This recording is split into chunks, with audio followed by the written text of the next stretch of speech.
時代の変遷を経て江戸の名残を今に伝えている会、これが江戸町火消しであり、江戸消防記念会であると。元旦におぎゃーと起きて、まずご先祖のお墓参りに行き、公務の始まりが4日、5日は出初め式の段取り、6日は東京消防出初め式。毎月決まった日にいろいろな行事があって、1年の365日のうち200日ぐらいは反転来ているんじゃないかなというふうに思いますね。元旦から12月の31日まで何もないやっていう日はあまりないかもしれないね。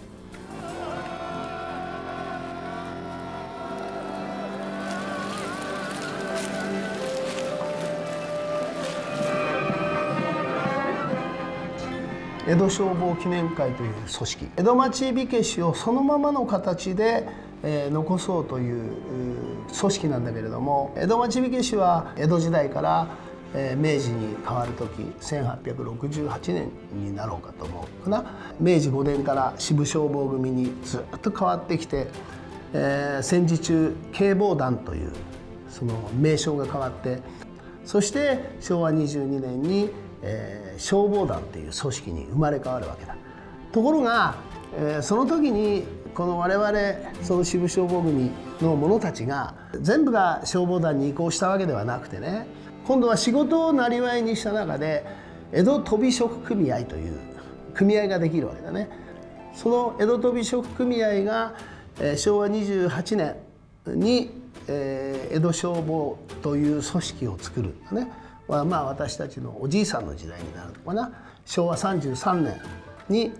法人格を取得して江戸消防記念会という組織を作るわけね。競歩の昔から今につながる変遷はいろいろあったかもしれないけども、社団法人江戸消防記念会というその組織である組織に変わったというだけの話で、江戸時代に生まれたいろは48組、また本所深川地区、南北中16組に変わりがあることはない。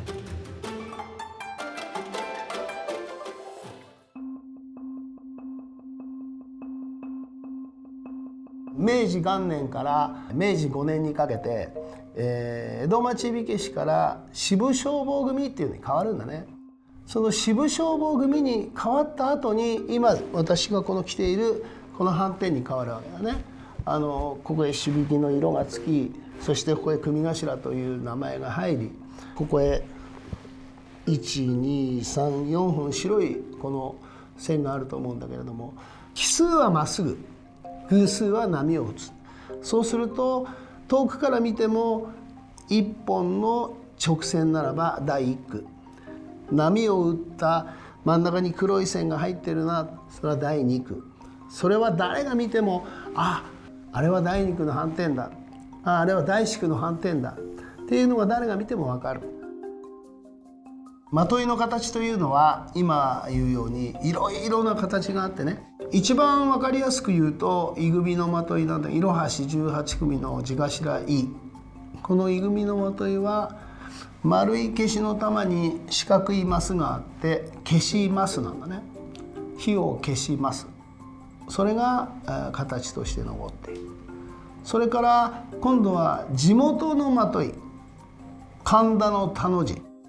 蛇の目にこう見えるかもしれないけども、神田の田の字を使ったまとい、これは一句一番の夜組のまといだったりね。ちなみに私どもの2番組の名組のまといは大名の馬印、これを配慮をして、まといの形にしている。それから最近できたまといでいうと地名のまといが多いのかな。例えば池袋であったりね、なんかするとカタカナのいの字、カタカナのいの字を三つ葉でに変えて、そのカタカナのいの字を寄せたものを使ったりね。いろは48組、それから南北長16本、そのまといについては地元にゆかりがあったり、その地元の何かにゆかりがあったりということが非常に多い。と思います。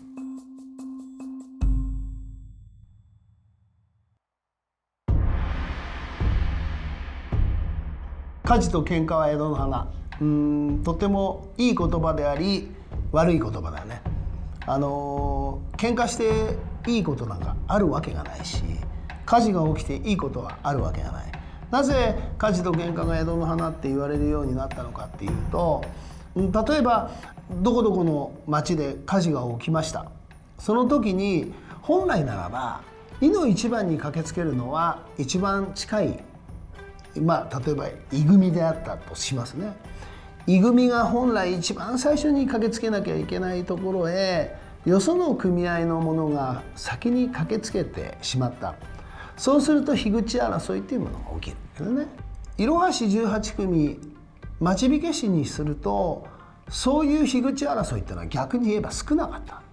ていうのは仲良くしてたから。それがなぜできないのかっていうと、大名火消しの人足。俺たちは大名火消しの何々だ。俺たちはどこどこの旗本の定火消しだ。お前たちは所詮町火消しだろ。そこで喧嘩が起きるわけだね。この野郎、お前ちょっとどけこの野郎って、この野郎この野郎っていうね、そういう怒号が飛び交って喧嘩が起きる。それが、火災現象の中の、火事と喧嘩は江戸の花というような言葉に変わってきたんじゃないのかなと。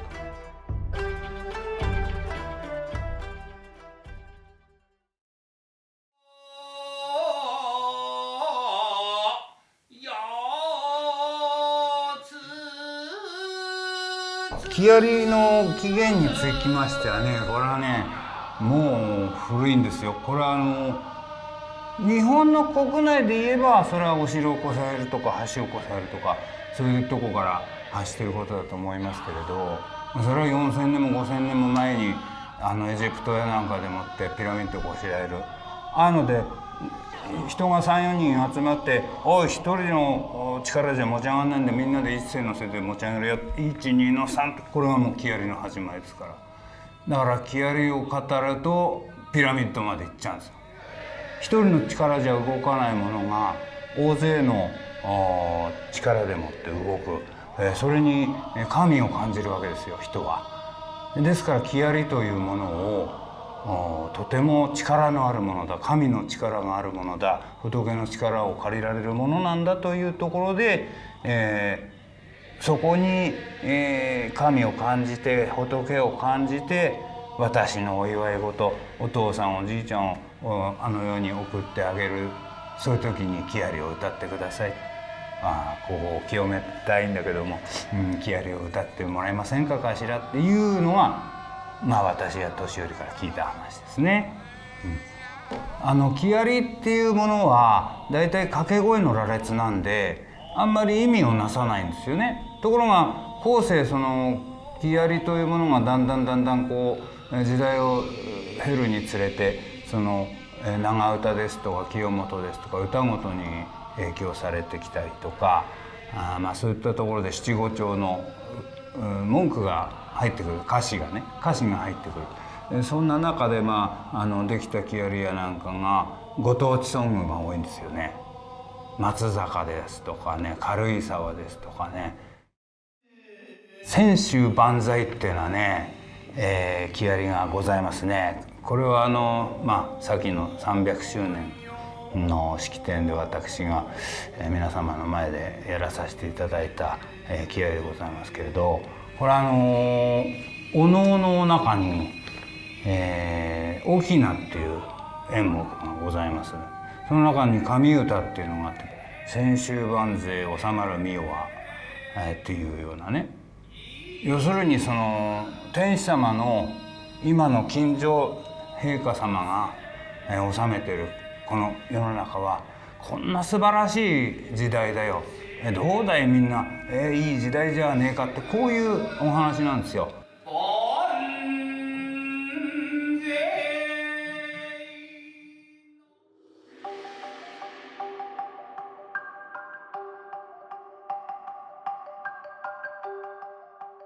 昔その火災というのはほとんどが平屋の長屋それから、神社でありお寺であり、あとは大名屋敷だよね。そうすると4間半、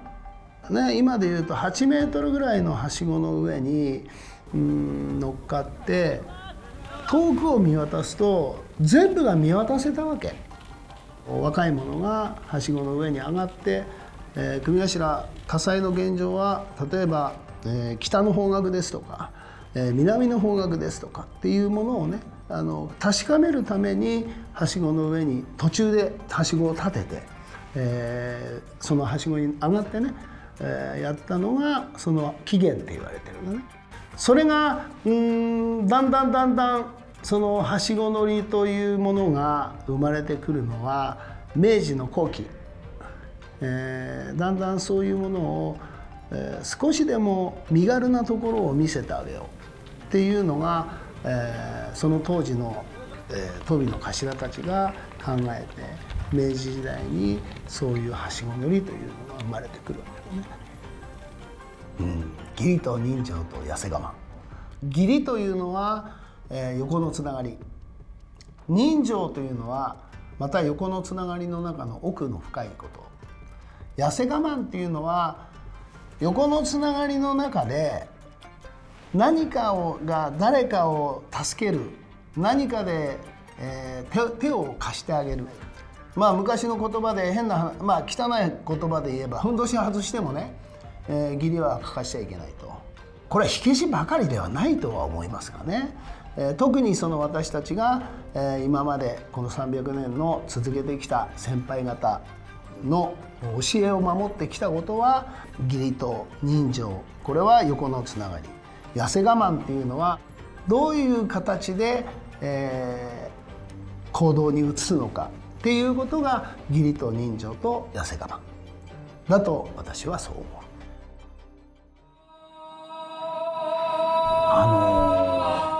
なんつったらいいのかな、落語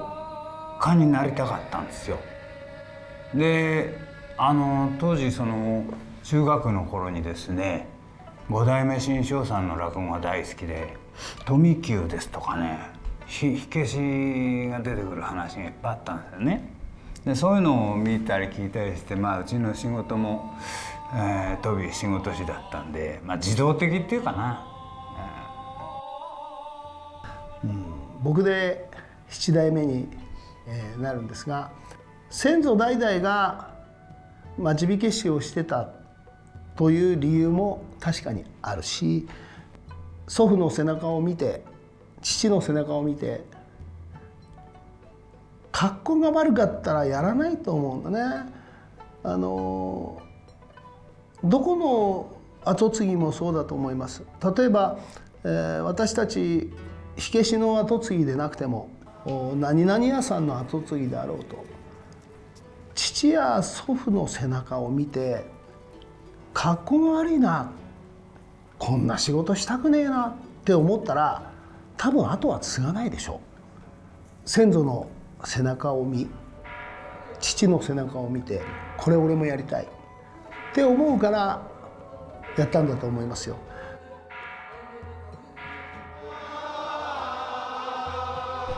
私の10代の頃にいた、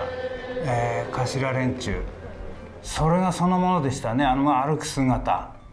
出役に出てきてその仲間同士でお話ししてる内容ですとかね、それを若い者がお茶をお茶でございますなんて入れながら、そういうのをこっちが発言なんかできないんですよ。そこで聞いたりしてるのが、とても好きでしたね。私たちが修行時代に感じた頃たちのそのかっこよさを我々が今、私たち世代が演じられて、それをやつらが見てかっこいいなって思ってくれりゃ本望ですけどね。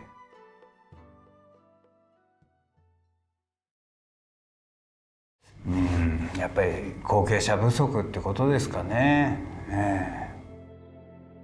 我々の仕事そのものがその生活の糧になってきていない。だから後継ぎを しない。またそれと同時に外部から入ってくる若いそういったものも保証がないわけだね。怪我と弁当はてめえ持ちっていう言葉があるんだけど、我々の世界にやっぱりそれが不分律として残っていてね、怪我するのは間抜けなんだこのバカ野郎というのがあるんでね、決して怪我したからってほっぽるわけじゃないのよ今ね。ただそういう風習がいまだに残っているから、なかなか若い人もその世界に入ってこない。私が入った時分に、多分2,000人ぐらいいたんだね。今600ぐらいしかいなくなっちゃった。3分の1だから50年で3分の1ってことは、あと50年経ったら200人も残ってないんじゃないのかなというふうに思ってしまうところもあるんだけどね。どこをどうやって歯止めをかけていくのかなというのも今苦慮している最中ね。若いものを拾い上げるっていうことはなかなかもう難しいでしょう。一つ一つの小さい組が一つ一つがしっかりとやってくれればそれでいいのかなというふうにも思うところもあるし、団体組織としての体がだんだん崩れていってしまうことはこれは仕方のないことだね。江戸の文化を本来ならばあと300年500年残していきたい、これはもう誰に言わしたって同じことなんだけれども、でも口で言うのは簡単。でも実際にあと300年本当に残していけるかいって言われたら私は、残せますっていうその自信を持った答えを、今ここで言うことはできない。まあ少しでも長く、こういう形を残していきたいなというふうに思うにとどめるしかないのかなと思いますね。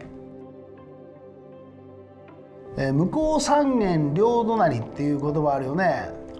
今そういうのないのね。私たちが子供の時は悪いことをすると隣のおじさんに「このバカ野郎!」っつって頭ぶん殴られたもんだね。水引っ掛けられたりね。でもね今そんなことしたら訴えられちゃうよね。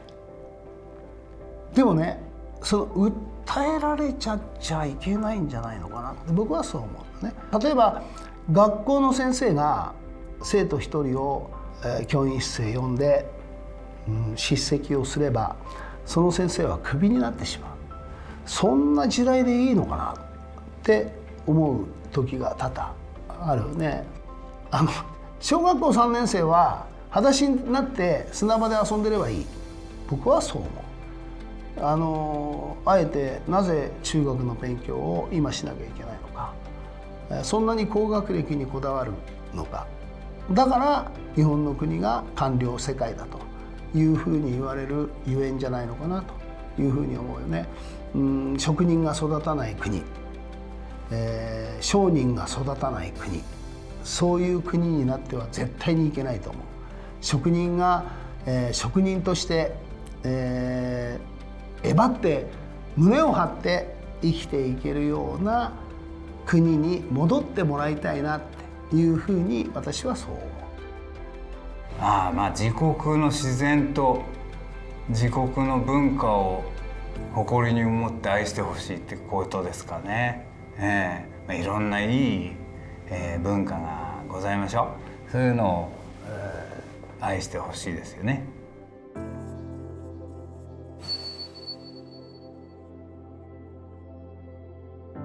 まあ10代の頃からこの反転を着させてもらって、今はもう40数年なんとして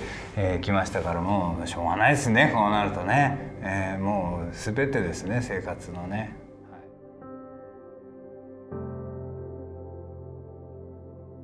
生まれた時から江戸消防記念会、今でも江戸消防記念会、ただそれだけかもしれない。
私たちは今後ますますこの江戸の伝統文化を未来後輩たちに継承すべくしっかりと後世に伝えていく努力をしていく所存でございます。よー